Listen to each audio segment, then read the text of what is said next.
Hello, my name is Isaac Coleman. For a long time, I was a film and video game critic at a number of websites, most notably Hey Poor Player and the accursed cesspit known as YouTube. In both places, I wrote under the pseudonym of I. Coleman, but for this project, it would feel weird not to use my real name. I love movies, and I have always loved movies. From the multiplex to the art house, from Star Wars to Stalker, from Netflix to Kino Lorber. I think cinema is at its best when it's varied and vibrant, and I believe no year is a bad year for movies as long as you're watching films from different countries, genres, and budget levels. As someone who loves movies, it has become increasingly easy to hate the Walt Disney Company. They are actively engaged in limiting access to older films, limiting competition, overturning laws that prevent studios from owning their own theaters, removing creatives from their supposedly creative pipeline, and even replacing their own great works with unwatchable, watered-down remakes. They have become a monopoly, and are acting as monopolies do, against the interests of people like you and me. And that's before we get into the really bad stuff. For a lot of people I talk to and have talked to in criticism, especially in academia, it's easy to write Disney off entirely as an evil, soulless corporation that has done more harm than good in the world. And that may be true, but I've never been able to feel that way. And last year, I was finally able to articulate to someone why that is. It's because I was raised in a Disney home. My parents, grandparents, great-grandparents, and myself both loved and love Disney cartoons. We love going to Disney parks where we've made some of our fondest memories. We love talking about these movies and the history behind them. As I grew up and left home, it became something that could keep me connected to them. Seeing the new Disney animated release in theaters on Thanksgiving break, and then discussing it for weeks afterwards, became something to look forward to. Something that I necessarily associated with a home life of love and connection and, yes, the same intellectualism and passion for creativity that led to me writing about art in the first place. So for me, it's impossible to separate Disney from family. I think there's a lot of us who feel that way. The history of Disney is the history of America in the 20th and 21st centuries. You can't talk about it without talking about war, capitalism, art, commerce, international and domestic politics, racism, sexism, death. And the critic in me wants to talk about all of those things. But I feel like I'd only be telling half the story. I would be doing a disservice to what these movies mean to me if I left out all the love I associate with them. Which is where you come in. Hi, Mom. Hi, Isaac. How are you doing today? I'm doing good. I'm really excited that we're going to be doing this podcast together. Mom, do you want to talk a little bit about your relationship with Disney movies? Well, as you say, both my parents and grandparents were into Disney, so I also grew up in a Disney-loving household. I can't say I've watched the movies as long as I can remember because we didn't actually own a TV when I was young, but I had the records, I had the books, and then, of course, once we did get a TV and a VCR, I watched the movies over and over and over as well. For me, it also has been a part of my family, and we used to not just go to the parks, we would dress up in our Disney t-shirts and stuff just to go to the Disney store. That's how passionate of a Disney family we are. I think it says something about these movies that you would all feel that way about them, you know? And the fact that they appeal for so many generations. You know, it's not that you can only watch them as a child and when you get older, you're like, oh, they were only good for kids. People can enjoy them throughout their whole life, as my grandparents did. So we're doing a podcast. It's called Me, Mom, and the Mouse. What we're going to do is watch every single film in the Disney animated canon and talk about them together for about 90 minutes once a week. Because the show is so much about family, we're trying to make it family friendly, so there's no cursing, there's no talking about anything that would get you a PG-13 rating. We hope this is a podcast that parents can maybe listen to with their kids if they want. But if you're a jaded, cynical 20-something, you'll probably like it too, because I'm a jaded, cynical 20-something, and I'm making it. So the way we're defining the Disney animated canon, these are the feature-length films produced by the Walt Disney Animation Studios. So not Pixar or Disney Toons or Blue Sky, just Walt Disney Animation Studios.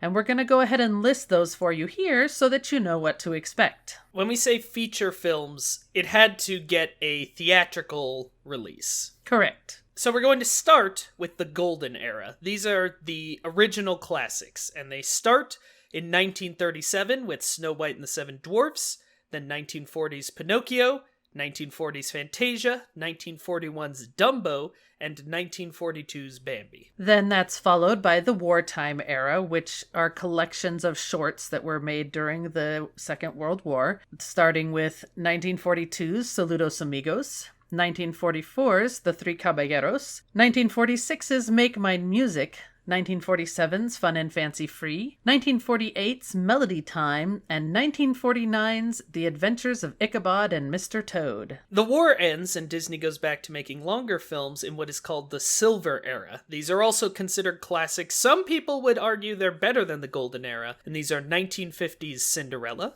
1951's Alice in Wonderland, 1953's Peter Pan, 1955's Lady and the Tramp, 1959's Sleeping Beauty, 1961's 101 Dalmatians, 1963's Sword in the Stone, and 1967's The Jungle Book. These are then followed by the Bronze Era. This is after Walt's death in 1967. Sometimes this is called the Garbage Era. I don't think that's fair. I don't know that that's fair either. I didn't make up these names. These are what, Disney historians refer to these as. Anyway, so in the Bronze Era, we have 1970's The Aristocats, 1973's Robin Hood, 1977's The Many Adventures of Winnie the Pooh, 1977's The Rescuers, 1981's The Fox and the Hound, 1985's The Black Cauldron, 1986 The Great Mouse Detective, 1988's Oliver and Company. Then there's the Renaissance era, which is when a bunch of movies people really like come out, big hits, also seen as classics now, very popular, such as 1989's The Little Mermaid, 1990's Rescuers Down Under, 1991's Beauty and the Beast, 1992's Aladdin, 1994's The Lion King, 1995's Pocahontas, 1996's Hunchback of Notre Dame, 1997's Hercules, and 1998's Mulan. Then follows the experimental era, when the Disney company was playing around with some different techniques like computer animation, and we're going to begin it with 1999's Tarzan. A lot of Disney historians do not start the experimental era here. I argue this is absolutely the beginning of the experimental era, and we'll talk about it in that episode. Followed by 2000's Fantasia 2000, and 2000's Dinosaur, and 2000's The Emperor's New Groove. Let me double check that that's right. Then in 2001, Atlantis the Lost Empire, 2002, Lilo and Stitch, 2002's Treasure Planet, 2003's Brother Bear, in 2004, Home on the Range, in 2005, Chicken Little, in 2007, Meet the Robinsons, and in 2008, Bolt. Then we have the Revival era, which again is seen as kind of a course correction.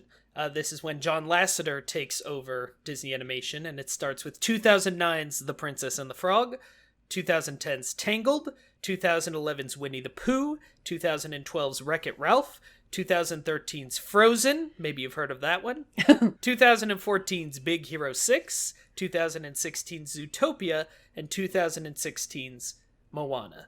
And the films after that are post-Lasseter are not part of a defined era yet, so we're not sure if we're going to cover those yet. We're going to figure this out together on this podcast journey we're on. Yep, and it'll be plenty of time between now and when we have to decide, are we going to continue on with those further movies or not? Because while a couple of them are already out, there may have been more movies released by the time we get to that point. Now, in addition to all of those episodes we just read, Mom and I each had a movie we wanted to talk about that is not part of the canon, but that is just so important to us that we had to discuss it anyway. So we're going to have 2 bonus episodes on Disney animated films which were not produced by Walt Disney Animation Studios. And we're not going to reveal what these movies are until the week before the episode comes out, so they could come at any time from any era.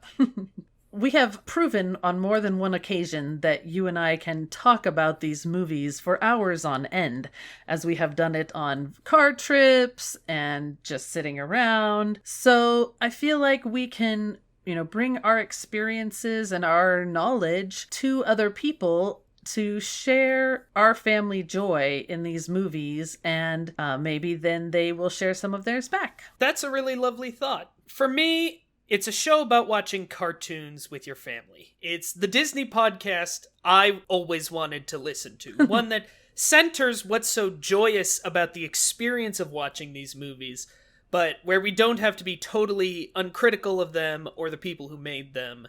I think it's a really good balance. It's also very funny. Yeah, I'm also looking forward to watching them all in order and seeing if that, brings out any different thoughts or ideas about them, because I've never done that. So we hope you will join us on this journey through one of the most important filmographies of all time. But until then, I'm me. I'm Mom. And it all started with a mouse.